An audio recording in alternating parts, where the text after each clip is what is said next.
គ្រប់កាយការគ្រប់ទង្វើទាំងអស់ខ្ញុំពិតជាអរគុណខ្លាំងមែនតើដោយប្តីខ្ញុំក៏តែងនិយាយថាជួយចិត្តទៅសើប្តីគេអត់ដែរឃើញទៅសើប្តីខ្លួនឯងបងប្អូនណាខ្លះដែលមានប្តីហើយទៅសើប្តីភ្លាមគឺអាការៈបកាច់ភ្លាមខ្ញុំនេះឯងឲ្យតែសើប្តីថាល្អភ្លាមគឺខ្លួនឯងចាប់ផ្ដើមមានបញ្ហាផ្លែតហ្មងថាពេលខ្លះគឺអត់ហ៊ានសរសើរទេប៉ុន្តែមិនដឹងទេថាប្តីល្អឬមិនល្អអញ្ចឹងណាកន្លែងខ្លះធ្វើឲ្យខូចចិត្តធ្វើឲ្យខូចអារម្មណ៍ប៉ុន្តែក៏មានកន្លែងខ្លះធ្វើឲ្យសុបាយចិត្តធ្វើឲ្យមានក្តីសុខដែរចេញមកថ្ងៃនេះដែរគឺពិតជាអរគុណខ្លាំងព្រមកែប្រែដើម្បីមនុស្សស្រីម្នាក់ហើយនឹងកូនទោះកែប្រែអត់បានទាំងអស់ប៉ុន្តែចំណុចខ្លះបងកែបានច្រើនបើប្រៀបធៀបពីមុននឹងឥឡូវបងកែបានច្រើនមែនតើចង់ប្រាប់ថាមិនចង់ទៅសើប្តីទេប៉ុន្តែឲ្យទៅសើបងថាល្អភ្លាមគឺអាការៈបងបញ្ចេញផ្លែតឲ្យឃើញស្ដីហ្មងថាបងយ៉ាប់ធ្វើឲ្យខឹងភ្លាមហ្មងអញ្ចឹងមានតែពាក្យជូនពរបងឲ្យជួបតែសេចក្តីសុខហើយជាប្តីដែលល្អជាឪពុកដែលល្អមានមេត្តាធម៌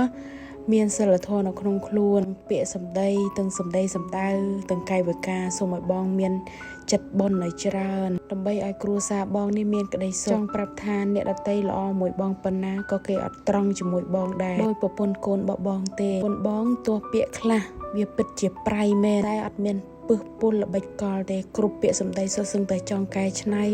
ចង់ឃើញបងល្អចង់ឃើញបងជោគជ័យវីដេអូនេះដែរក្នុងថ្ងៃខួបកណាត់បងជូនពរបងជោគជ័យជូនពរបងទៅណាមកណាជួបតែសេចក្តីសុខសុបូអ្នកល្អគេស្រឡាញ់គេចូលចិត្តជាពិសេសគឺធ្វើជាប្តីល្អរបស់អូនបំណងបងប្រាថ្នា